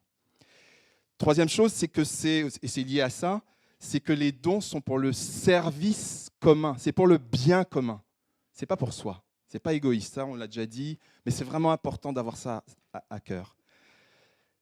Joël, tu l'as dit également, les dons sont exercés aussi selon le cœur de Dieu, selon la volonté de Dieu, si on veut vraiment faire les choses selon le cœur de Dieu, avec humilité, avec ordre. Il y a un passage qui dit « l'esprit des prophètes est soumis aux prophètes ». Ça veut dire qu'à un moment donné, c'est pas parce que j'ai envie de faire quelque chose que je le fais. À un moment donné, c'est aussi de tenir compte de celui qui est autour de toi, de tenir compte de ce que le Seigneur a dit, mais de tenir compte aussi de la sensibilité de l'autre aussi. Voilà. Donc il y a vraiment cette dimension d'humilité vis-à-vis de Dieu, vis-à-vis des autres, et l'ordre, la bienséance, l'ordre pour faire les choses. Je vous renvoie à ce passage qui est dans 1 Corinthiens 14, versets 26 à 31. Je redonne la référence. 1 Corinthiens 14, versets 26 à 31. Alors bien sûr, l'une des conditions, je ne l'ai pas notée, mais elle est évidente, c'est que tout ça, ça soit baigné dans la prière. La prière, c'est quoi? C'est le dialogue avec Dieu, tout simplement. C'est ce dialogue où on parle à Dieu, où on attend que le Seigneur nous réponde. Ok? C'est vraiment l'exercice de nos dons, il doit être baigné dans cette communication, cet échange avec Dieu. C'est-à-dire, qu'est-ce que tu veux que je fasse? Est-ce que tu veux que je fasse comme ci, que je fasse comme ça, ou peut-être quelque chose auquel je n'ai pas pensé? C'est vraiment cette prière qui doit baigner l'exercice de nos dons. Et encore une chose, la gloire doit être rendue à Dieu. Là, je vous renvoie à 1 Pierre 4, 11. Tout est détaillé, je ne vais pas en rajouter, mais la gloire, au final, doit toujours être rendue à Dieu. 1 Pierre 4, qu'est-ce que j'ai oublié une référence? 1 Pierre 4, verset 11, voilà, c'est ça. Alors, à votre avis, combien il existe de dons? On va aller sur un exercice pratique tout à l'heure, mais à votre avis, il existe combien de dons? Dans la Bible, il y en a combien à peu près? C'est 400 dons. Qui dit mieux? Une dizaine, une trentaine? Comment? Naturel et spirituel, on parle des deux. Comment? 1000? Une centaine? Ouais. Ok. Alors, c'est une question qui n'est pas facile, parce qu'en fait, dans la Bible, il y a une liste, mais on a bien compris que c'est une liste qui est beaucoup plus large que ce qui est écrit. On va s'arrêter aujourd'hui. Je vais vous passer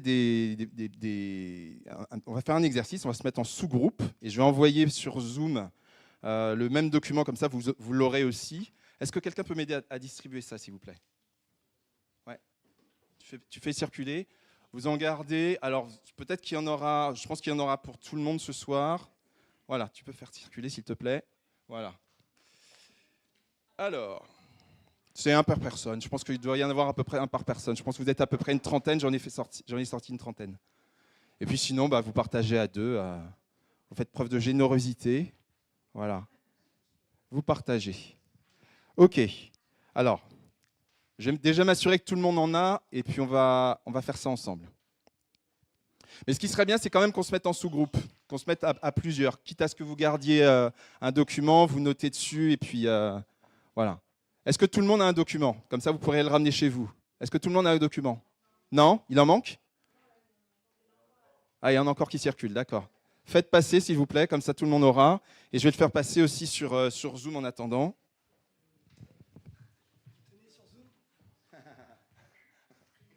Ça y est, c'est parti. Ah, normalement c'est parti, mais attends. Hop là, qu'est-ce qu'il a voulu? Il me fait un schmurz. Ça c'est, hop. Voilà, est-ce que tout le monde a le document? Oui, jusqu'au fond, tout le monde a le document, c'est bon? Si vous pouvez me répondre, je veux bien. Ouais, c'est bon? Super. Ok, je vais l'envoyer dans quelques instants sur Zoom, ne vous inquiétez pas. Alors, ce que je vais vous proposer, et je ne vais pas répondre à la question, là on va rester sur une trentaine de dons. Il y en a 30 sur cette liste-là. Alors, on va voir que ce n'est pas une liste exhaustive, mais ce n'est pas grave. Déjà, c'est une base. Ok. Et d'ailleurs, c'est pour la petite histoire, vous voyez la référence, c'est tiré d'un livre qui s'appelle Découvrez vos dons. C'est un livre qui est écrit par un théologien chrétien. Alors, ils ne sont pas tous chrétiens, donc je le précise. C'est un théologien chrétien qui s'appelle Christian Schwarz. On a fait ça il y a des années de ça comment dirais-je, dans les groupes de maison. Et c'est la base du questionnaire que vous avez passé pour certains d'entre vous. On en reparlera tout à l'heure. Là, je vais vous demander, s'il vous plaît, tout simplement, sur votre feuille, vous avez vu, vous avez le nom des dons, des appels, des ministères, etc. Vous avez des références, ok? Vous avez des références bibliques, et vous allez cocher. Donc prenez des stylos. Il y a des stylos, je crois, qui sont au fond là-bas. Si voilà, merci. Il y a des stylos, des crayons, etc. Et vous allez cocher pour chaque ligne. Pour chaque don, vous allez cocher une ou plusieurs cases selon ce que vous en comprenez. Est-ce que pour vous c'est un don? Est-ce que c'est un ministère? Est-ce que c'est un appel? Ou est-ce que c'est un service universel? Des fois, il y a plusieurs réponses. OK? Vous avez compris? Je le redis, parce qu'on va me poser la question. Est-ce que vous m'écoutez? Donc, vous allez prendre sur chacun de ces dons, ligne par ligne, vous allez indiquer, vous avez 4 cases, c'est ça, hein, c'est 4 cases à chaque fois. Vous allez cocher une, comme il y en a qui ne m'écoutent pas, ils vont me poser la question tout à l'heure. Voilà. Vous allez cocher une ou plusieurs cases. Si tu as le temps. Mais je vous laisse à peine 10 minutes en fait. À écart, on va s'arrêter. D'accord? Voilà. Donc allez-y. Allez-y, et puis on va en parler juste après. Mettez-vous en sous-groupe, c'est plus sympa plutôt que de rester tout seul. Rapprochez-vous un petit peu là, rapprochez-vous, bougez un petit peu. Allez, bougez, bougez. On va bouger, bouger. Voilà. Allez, restez pas tout seul là, les gars.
dire générosité.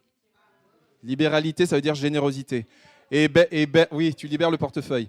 Et berger, c'est pas pour les animaux, c'est pour les gens. Voilà, ça peut être au sens pasteur, responsable de jeunes, responsable d'éveil à la foi, etc.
On va bientôt s'arrêter.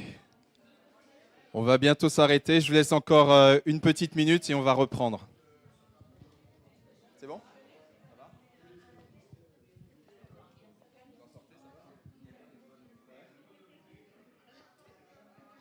Les coins sont cache partout. Allez.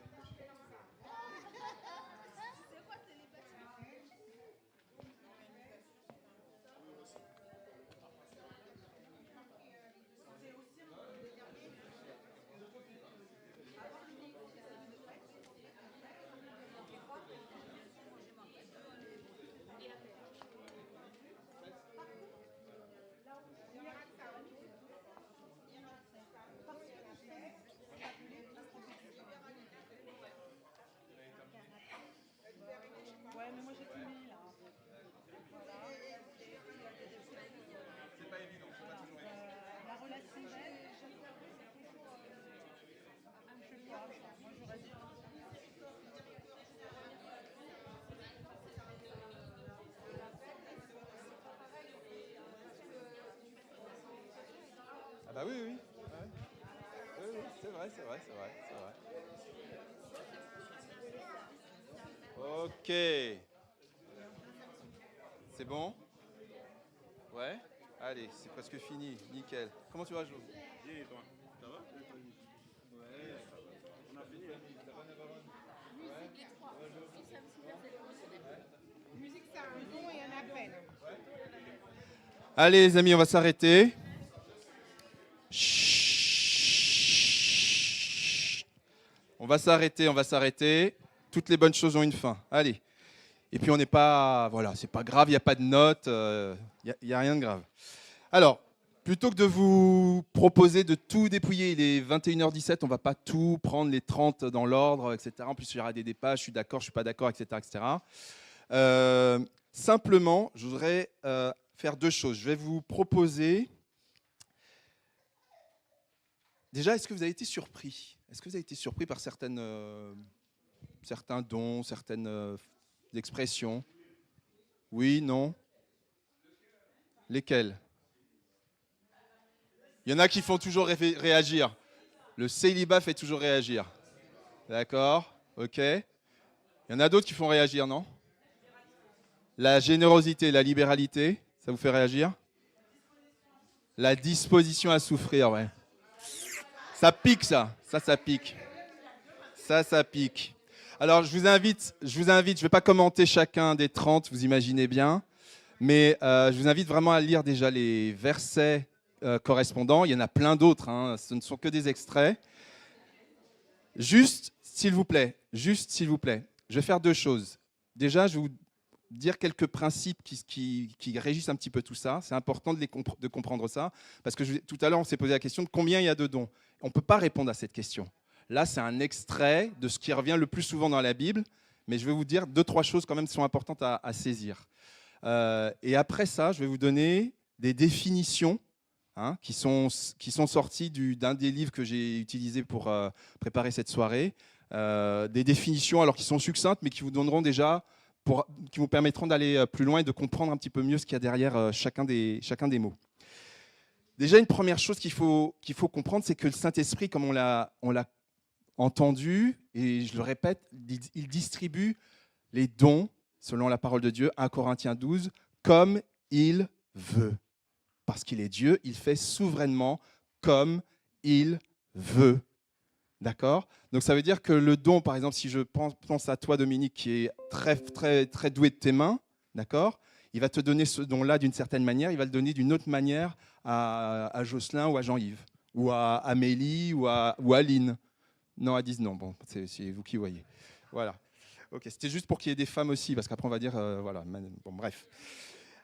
Donc ça veut dire que les dons, Dieu donne les dons de manière nuancée en fonction de chacun, en fonction des besoins des gens que Dieu veut bénir. Ok ? Donc c'est pour ça que ce que disait Joël, je reviens sur ce que tu disais tout à l'heure, un don ne peut pas être comparé à un autre don.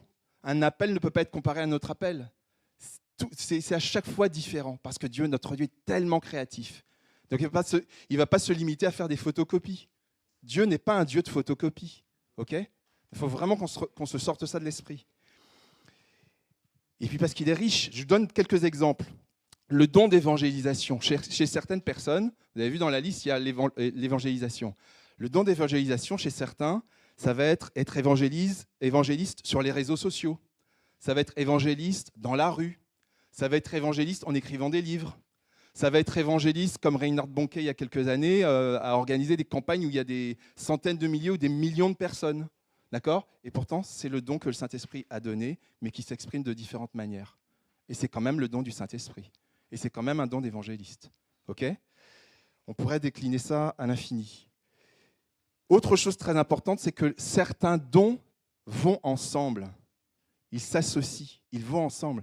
On ne peut pas concevoir le don, par exemple, des guérisons sans la prière.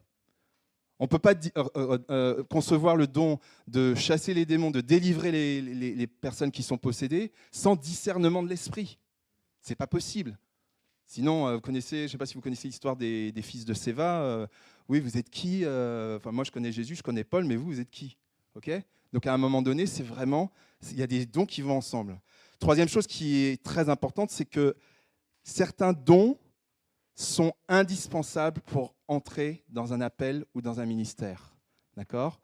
Quelqu'un qui n'a pas la compassion, qui n'a pas, comment dirais-je, qui a du mal avec la foi, par exemple, il aura du mal à exercer le don des miracles.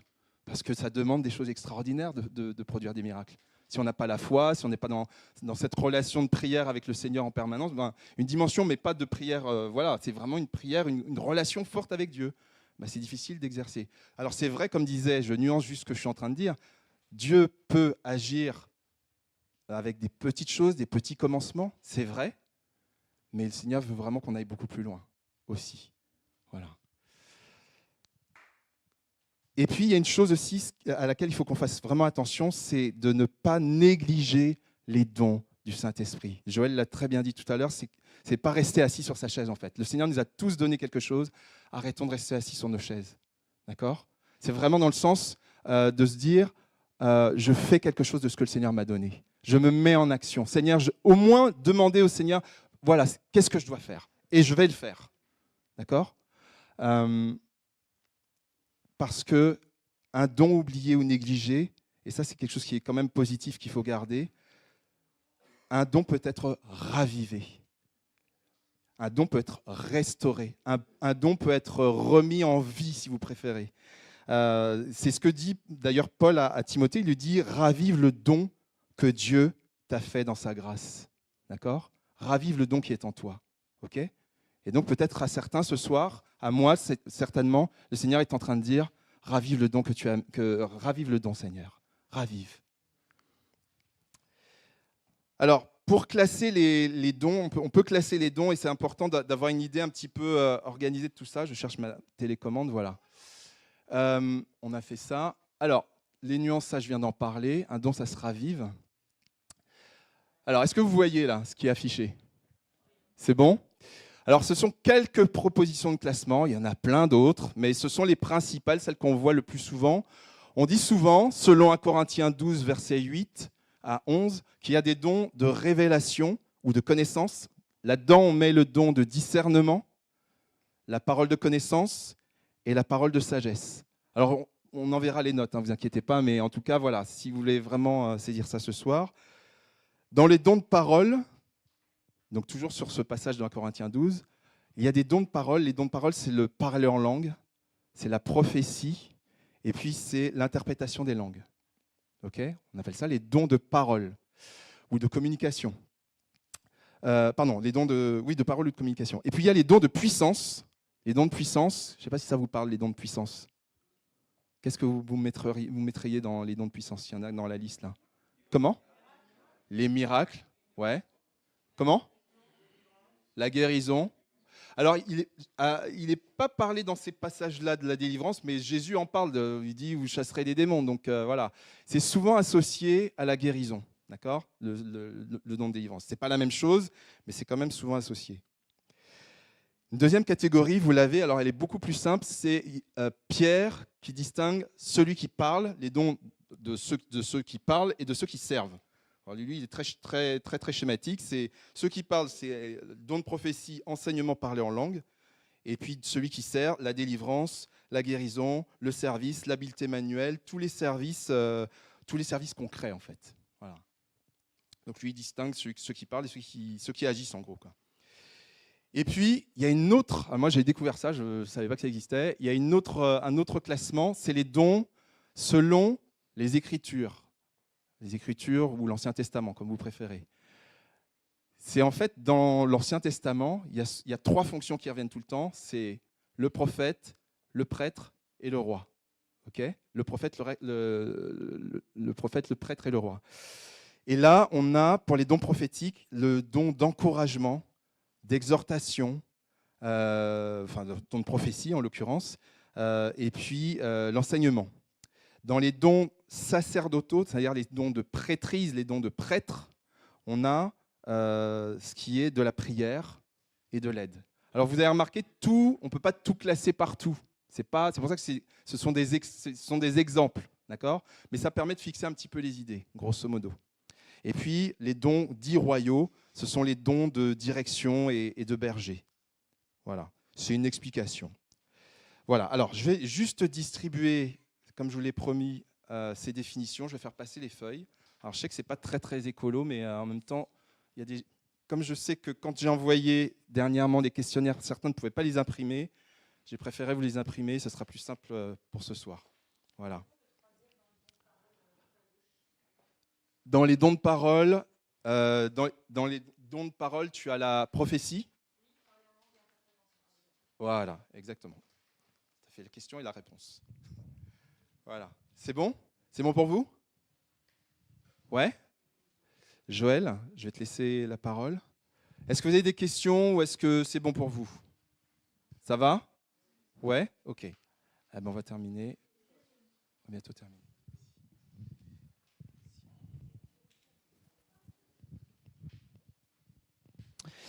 Voilà, on se propose d'arriver à la fin et comme disait Georges tout à l'heure, si vous avez des questions, ça va être le moment. Peut-être de façon pratique. Ah oui, on l'a, c'est ça. Donc un petit plan d'action, donc c'est petit sur l'écran, mais c'est un petit récap de ce qu'on s'est dit, mais en mode 10 choses qui peuvent être faites. Demandez à Georges, il vous enverra la slide. Notez pas, je le lis, mais il vous enverra. C'est juste des actions concrètes. Donc un petit peu, qu'est-ce que je peux faire si j'ai un don, un talent pour le faire grandir, le cultiver? Bah déjà, je peux faire une liste des choses que j'ai faites, que ce soit les réalisations ou les interventions. Tiens, mais qu'est-ce que j'ai fait dans ma vie ou récemment? Et déjà, ça peut nous aider à les regrouper. Je me regarde. Donc c'est une première manière de faire. Je ne développe pas, mais voilà. Deuxièmement, c'est d'identifier les centres d'intérêt. Personnellement, depuis que je suis petit, il y a des choses qui m'attirent plus que d'autres. Et étonnamment, j'ai développé des dons dans les choses qui m'attiraient. Depuis tout petit, la musique, c'est quelque chose. Et puis voilà, je joue de la musique. Et clin d'œil, ma fille aussi. Ah bah tiens, l'histoire de on engendre, etc. Donc, quels sont les centres d'intérêt? Quels sont vos centres d'intérêt? Et vous remarquerez que parfois, dans le centre d'intérêt, vous allez découvrir la chose pour laquelle vous avez un don, un talent, une compétence.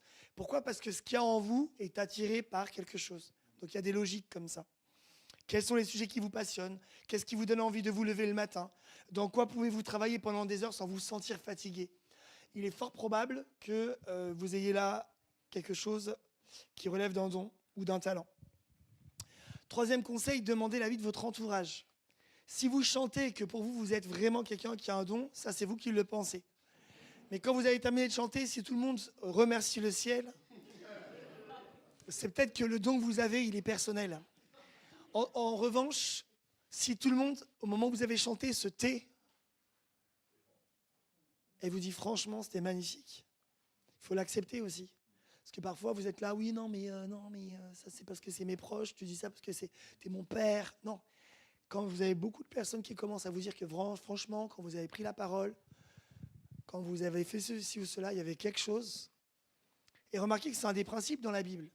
On disait tout à l'heure, l'Église, elle atteste, elle reconnaît les dons. On peut venir dire, je suis pasteur, je suis pasteur. Si l'Église ne vous reconnaît pas comme pasteur, vous pouvez toujours dire que vous êtes un don du ciel. C'est vous que ça concerne. Mais parfois, l'entourage peut nous aider et dire, mais alors lui, quand il parle, quand il joue du piano, il se passe quelque chose. Faire un bilan, un test de personnalité, je vous mets en garde contre ce qu'on fait seul sur Internet. Quand ce n'est pas accompagné, les résultats tout faits, mais en général, ça vaut le coup dans sa vie une fois de s'inscrire dans un programme ou de rencontrer une personne qui est douée dans ce domaine, un psychologue, quelqu'un, ou alors d'aller dans une formation pour ça, qui vous accompagne, faire le profil disque, ou alors les forces et les faiblesses, ou peu importe, mais qui vous aide. C'est vraiment des choses, on vous encourage, parce que ça permet de découvrir un peu sa personnalité, ses dons, ses talents, ses appétences. Cinquième piste, oser les nouvelles choses, on en a déjà parlé, je ne me répète pas. Sixième, rechercher des modèles. Moi, je crois que dans la Bible, on a beaucoup cela, de regarder devant soi et d'avoir des modèles. Pas des personnes que l'on adule ni que l'on adore, mais des personnes qui nous inspirent. Personnellement, j'aime regarder ceux qui ont excellé dans des domaines, ils m'inspirent. Et en les regardant, on voit comment ils ont découvert leur talent, comment ils les ont développés, comment ils ont progressé. Récemment, je regardais l'histoire des ballons d'or. Et la jeune femme qui a gagné le ballon d'or disait, mais j'étais petite et je voyais déjà Messi et je me disais, un jour, je serai comme lui. Quel témoignage. Non, mais le témoignage, c'est pas celui de Messi. Non, il n'y a pas de souci. Vive Marseille. Je savais que j'allais viser quelque part. Ah, l'OM. Alléluia, merci pour le...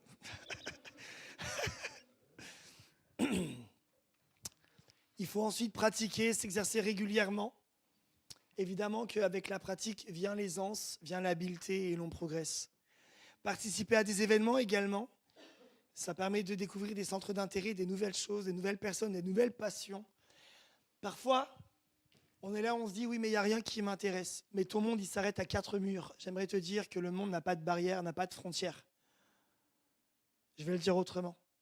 Tu peux dire que oui, il y a les murs de chez toi, il y a les murs de ton quartier, les murs de ta ville, les murs de ton pays, de ton continent, où tu peux te comprendre que les seules barrières, elles sont vraiment dans ta tête.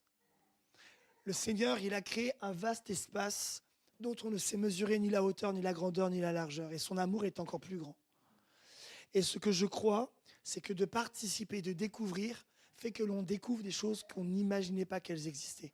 Peut-être qu'aujourd'hui, rien ne t'inspire parce que tu regardes dans l'église et te dis « J'aime pas la louange » ou « Je me sens pas pour la louange »,« Je me sens pas la sono »,« Je me sens pas pour la librairie »,« Je me sens pas pour le service des femmes ». Mais voyage, visite, regarde. Et peut-être un jour, tu viendras voir Pasteur Philippe en disant « Moi, je me sens un appel dans ça. » Et Pasteur Philippe te dira « Si tu te sens de le porter, vas-y. » Mais des fois, on est tellement limité. Alors, on veut tous être pasteur et faire la louange. Et personne de nous veut faire le ménage. Alors, on punit les familles. On leur dit, tu veux aller faire le ménage? A, ménage. B, ménage. C'est une joie de faire le ménage. On bénit les familles par le ménage. Et on bénit les ménages par le ménage.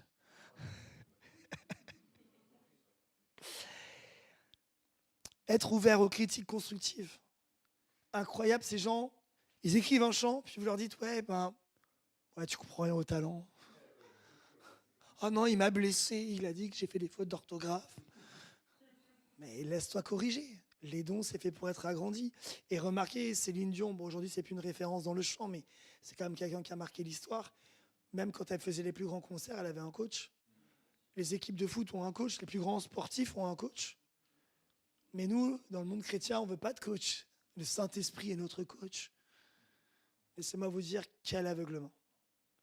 Je ne veux pas abuser sur le temps, il est déjà 34 et je sais qu'on veut vous laisser rentrer dans vos demeures. On a aussi un petit temps de questions peut-être, je ne sais pas. Et puis trouver un mentor, quelqu'un qui va vous accompagner, vous encourager. Pourquoi un mentor? Parce que le mentor, c'est celui quand vous n'avez plus envie d'avancer qui vous dit vas-y. C'est celui qui, quand il ne faut pas avancer, vous dit arrête-toi. Ça ne veut pas dire qu'il a un pouvoir d'autorité, mais il a un pouvoir sur la confiance. Trop de gens n'ont personne derrière eux pour taper dans l'épaule et dire « Vas-y, je suis avec toi ». Entoure-toi de personnes qui croient en toi. Mais pas qui croient en toi alors qu'il n'y a pas de projet, qui croient en toi pour t'encourager. Il n'y a pas une personne qui va avancer s'il n'y a pas quelqu'un derrière elle. Jésus lui-même avait le Père derrière lui. Les disciples avaient Jésus et ainsi de suite. On ne se fait pas tout seul. Samuel, un des plus grands prophètes que la terre a porté, avait sa mère juste derrière lui. Entoure-toi. Trouve quelqu'un qui croit en toi. Il y a toujours quelqu'un qui va nous aider et nous encourager.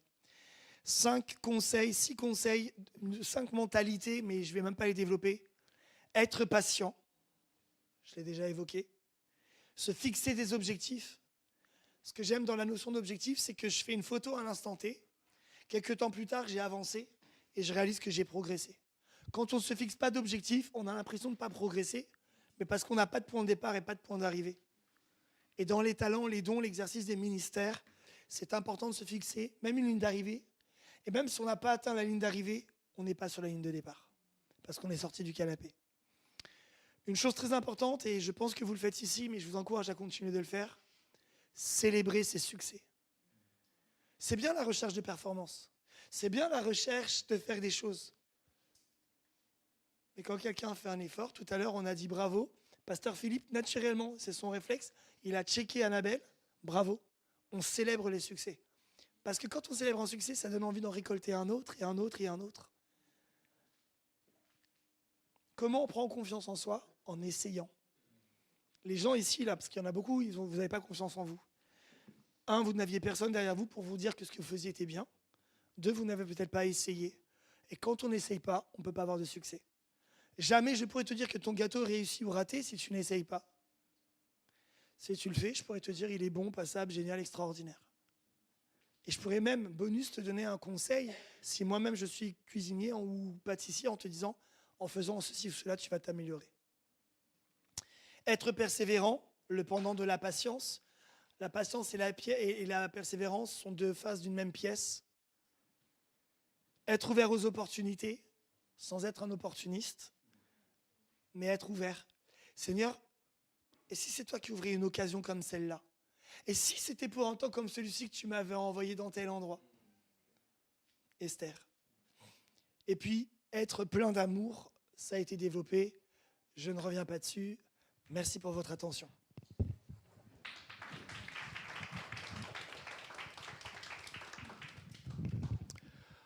On a fini. C'était riche. C'était dense. Je crois que maintenant, on a des éléments pour aller plus loin. Je ne sais pas si ça vous a parlé ce soir. Moi, ça m'a parlé. Hein. Et j'espère aussi sur Zoom, ça vous a parlé. Mais vraiment qu'on garde précieusement tout ce qu'on a vu. Alors, c'était une ébauche. On ne pouvait pas aller dans le détail de tout ce soir. Vous avez compris, on ouvre des portes. Et puis voilà, on passe nous-mêmes individuellement du temps devant le Seigneur pour aller plus loin. Mais vraiment, vous avez compris que le moteur de tout ça, c'est l'amour. Oui, tu as une question? Alors, je vais en parler. Bah oui. Alors, le moteur de tout ça, c'est l'amour. Et c'est aussi l'obéissance. C'est vraiment important de garder ça dans notre cœur. Collaborons. Moi, j'avais vraiment cette pensée. Quand on a préparé ce temps. Collaborons avec le Saint-Esprit. Continuons à collaborer avec le Saint-Esprit, à travailler avec Dieu. Et alors, justement, pour concrètement aller plus loin, Joël a donné des principes. Plusieurs d'entre vous, vous avez passé des tests. Hein. Vous êtes une quinzaine ici à avoir passé des... Pas le test, j'aime pas tellement de tests, c'est plutôt questionnaire en fait. C'est plus un questionnaire. Alors, on les a tous dépouillés. On ne va pas donner les résultats là tout de suite à chacun. Ce qu'on va proposer à tous ceux qui ont passé ces questionnaires, c'est de les accompagner, si vous en êtes d'accord. Philippe et moi, et puis on vous demande dès ce soir, et on le redemandera à l'ensemble de l'Assemblée, s'il y a des volontaires pour accompagner, pour mentorer, comme vient de dire Joël, d'accord, pour accompagner dans la prière, dans l'écoute. On vous expliquera, Philippe et moi, venez nous voir, on échangera là-dessus. C'est très simple, plusieurs d'entre vous, vous le faites déjà dans l'Église, en fait, de mentorer, d'accord. C'est juste que vous n'avez peut-être pas mis le mot dessus. Et donc, on va vous proposer, en tout cas pour la quinzaine qui est là, de vous rencontrer d'ici début décembre, avec des petits entretiens, ça va être 3 quarts d'heure, 1 heure, d'accord, pour prendre le temps de vous présenter les résultats, d'échanger, de discuter, de prier et de voir c'est quoi les prochaines étapes. Qu'est-ce qu'on fait de tout ça maintenant? Il y a peut-être déjà des choses que vous faites déjà, et puis il y a peut-être des choses qui sont des révélations, il y a peut-être des choses où vous dites « Ah, ça fait longtemps que j'aimerais vraiment mettre ça comme service pour le Seigneur, je voudrais faire telle et telle chose, j'ai ça dans le cœur, ça brûle sur mon cœur. » Ben voilà, on va prendre le temps, on va vous contacter, et puis on va vous rencontrer individuellement parce que collectivement, c'est pas possible. Voilà. Et puis tout le monde n'a pas passé, n'a pas fait le questionnaire. Vous êtes libre de faire ou de pas faire. On réfléchira. On a réfléchi avec Philippe. On vous dira ultérieurement ce qu'on propose pour ceux qui souhaitent le passer plus tard, parce qu'il y a aussi, on s'est rendu compte qu'il y avait un petit sujet sur l'impression du document. Voilà, il a été envoyé, mais tout le monde ne pouvait pas l'imprimer. Donc on va vous proposer quelque chose par rapport à ça, mais ce sera après la fin de l'école du serviteur au mois de janvier. Voilà. Est-ce que ça répond à ta question, Amélie? Ouais?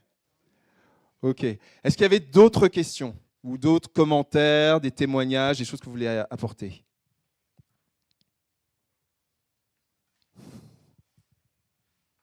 C'est un grand moment de solitude, ça. Il ne faut jamais poser des questions comme ça. À 23, non pas 23h, 22h. Comment? Oui, de réflexion, ça c'est sûr. Oui, alors je veux bien, si possible, d'avoir un micro. Non, si, pour Zoom, pour qu'ils t'entendent. C'est pas pour nous. C'est pour les zoomistes.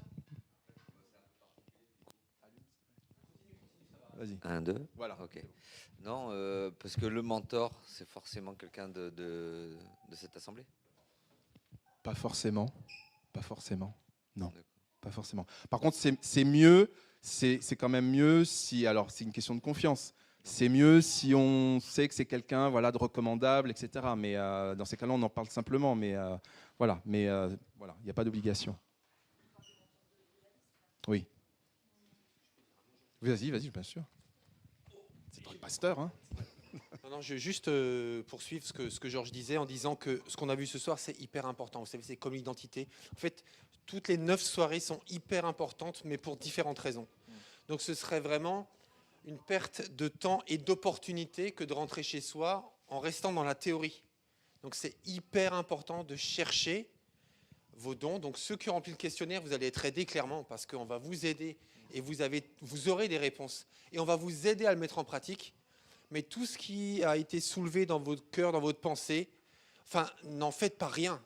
Surtout pas. Parce que sinon, c'est comme si le Seigneur suscitait quelque chose en vous. Voilà, vous êtes dans le canapé, vous êtes là, la révélation, Dieu vous parle. Merci Seigneur, c'est formidable. Ah oui, maintenant que j'y pense, j'ai des rêves que tu m'as donnés. Et en fait, voilà, j'en fais rien. Ce serait horrible. Donc vraiment, faites-en quelque chose. Même si vous n'avez pas rempli le questionnaire, on est à votre disposition. Et comme l'a dit Joël tout à l'heure, on est là pour vous aider à vivre vos dons et vos talents. Puisque comme l'a dit Georges, Dieu nous les a donnés pour les mettre au service des autres. Jamais pour les garder pour soi. Donc ça, c'est hyper important. Ne restons pas dans la théorie. Voilà, je voulais juste dire ça. Parfait. Ok. Bon. Est-ce qu'il y a d'autres remarques, questionnaires, ou sinon on va s'arrêter pour ce soir? Ah, Joël, oui. Allez, je te passe le micro. Vas-y. Comment fait-on, surtout le mentor, comment fait-on pour savoir si réellement on a un don? On peut se dire, j'ai un don, tu crois que c'est un don que tu as, et puis c'est pas un don. Comment tu fais pour savoir que c'est un don que le Seigneur t'a donné?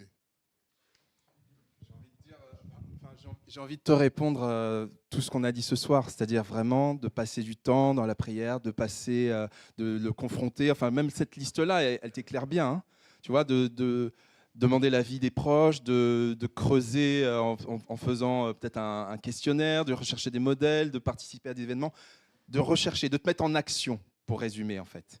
C'est en te mettant en action que tu valides ou pas que tu as un don. Effectivement, si c'est pour dire tu cuisines, et puis quand tu cuisines, c'est magnifique, mais que toi, tu n'en es pas conscient, bah, c'est en faisant goûter que tu vas te rendre compte que c'est bon. Tu vois ce que je veux dire? C'est en testant. Donc, c'est vraiment te mettre en action, tester, remettre ça dans les mains de Dieu. Parce que c'est Dieu qui donne. Tu vois? Je ne sais pas si ça répond à ta question. Ouais. Mais je veux bien que Joël et Philippe, vous veniez, hein, parce que voilà. Non, je voulais...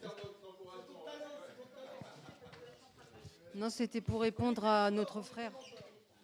C'était pour répondre à mon frère. Ben, en fait, pour savoir que c'est un don du Seigneur, je pense déjà c'est quelque chose qui te pousse pour autrui. C'est-à-dire c'est quelque chose qui te pousse pour faire du bien, que ce soit pour chrétien ou non chrétien, mais ça sera toujours pour faire quelque chose pour quelqu'un.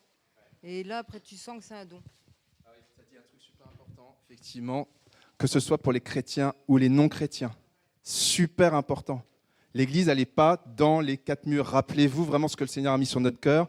On se prépare pour Pontoise. On se prépare pour toucher Pontoise. Et Menu-Couré aussi, les alentours. Hein. Mais on se prépare pour ça. Donc, ce n'est pas juste pour les besoins de l'Église. Il y aura les besoins de l'Église, mais il n'y a pas que les besoins de l'Église. Super important. Ouais, merci beaucoup, Catherine. OK? Bon, on va s'arrêter pour ce soir? OK? Bon. Ah, c'est difficile de s'arrêter quand même. Hein. Est-ce que tu veux... Je propose qu'on puisse se lever ensemble et je vais juste prier.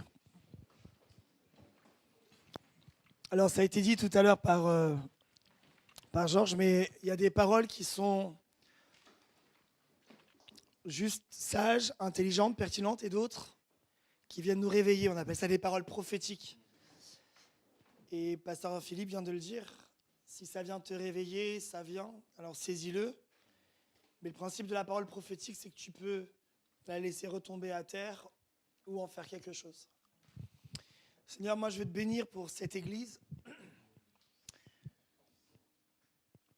Et j'aime beaucoup le nom de cette formation parce que tout commence avec le cœur. Servir, c'est une chose, mais servir sans cœur, c'est faire de nous soit un esclave, soit un salarié ou quelqu'un qui travaille, mais la différence, c'est que tu es venu mettre en nous un cœur, renouveler en cœur, changer un cœur de pierre en cœur de chair, pour redécouvrir le plaisir de servir les autres. On n'est pas obligé, mais on a la joie de le faire. On ne le fait pas avec de l'amertume, mais avec de la louange. On ne le fait pas dans le murmure, mais dans la louange. C'est un cadeau de pouvoir servir. Et tu nous as montré un modèle où le roi est serviteur, où le premier est le dernier, où celui qui veut être devant, il a intérêt à s'asseoir d'abord derrière. Seigneur, dans ton royaume, les valeurs de ce monde, on ne peut pas les comprendre parce que dans ton royaume, les choses sont inversées. Dans ton royaume, il y a plus de plaisir à donner qu'à recevoir. On a besoin que tu viennes changer notre cœur, Seigneur. Parce que pour utiliser les dons que tu nous donnes, tu veux nous rendre responsables. Tu veux nous rendre malléables. Tu veux nous rendre enseignables. Tu veux nous rendre à l'écoute. Et je prie pour une église qui, certes, cherche ses dons, son appel et entre dans sa vision, sa mission, mais pour une église qui laisse toujours son cœur être renouvelé par le Saint-Esprit, attendri par le Saint-Esprit, qui ait de la passion pour les âmes, de la passion pour Dieu, de la passion pour l'église. Seigneur, tu appelles cette église l'épouse sans tache ni ride. Tu l'aimes. Apprends-nous à aimer l'église comme tu aimes l'église. Apprends-nous à aimer nos frères et sœurs comme tu les aimes. Alors nous aurons envie de les servir, nous aurons envie de les bénir. Et alors nous chercherons nos dons et nos talents pour pouvoir améliorer le quotidien de tous. Parce que oui, Seigneur, c'est pour nous édifier que tu nous as donné ces dons. C'est pour nous faire du bien ensemble que tu nous as donné ces talents. Je conclus cette prière en appelant un temps nouveau, un temps de bénédiction, un temps de récolte. Un temps où ce qui a été semé va commencer à pousser et sortir de terre. Un temps où les espoirs et les espérances sortent de dessous la terre et portent des feuilles, et les feuilles donnent des fleurs, et les fleurs donnent des fruits. Merci parce que dans ses rêves, dans ses projets, dans ce qu'il avait reçu, Pasteur Philippe, depuis des années, voit et a reçu des choses. Mais c'est une année particulière où, avec cette formation, tu amènes l'Église plus loin. Alors oui, Seigneur, on se met devant toi, et avec la puissance du Saint-Esprit, on appelle la vie, on appelle la multiplication, on appelle la croissance, on appelle l'amour. Et Seigneur, on croit que dans peu de temps, nous serons encore plus nombreux dans ce lieu à célébrer ton nom et à avoir arraché des hommes de la mort en les amenant dans le royaume de la vie, des ténèbres dans le royaume de la lumière. Mets en nous ta conviction, ton feu, ta joie, ta paix. Dans le nom de Jésus. Amen.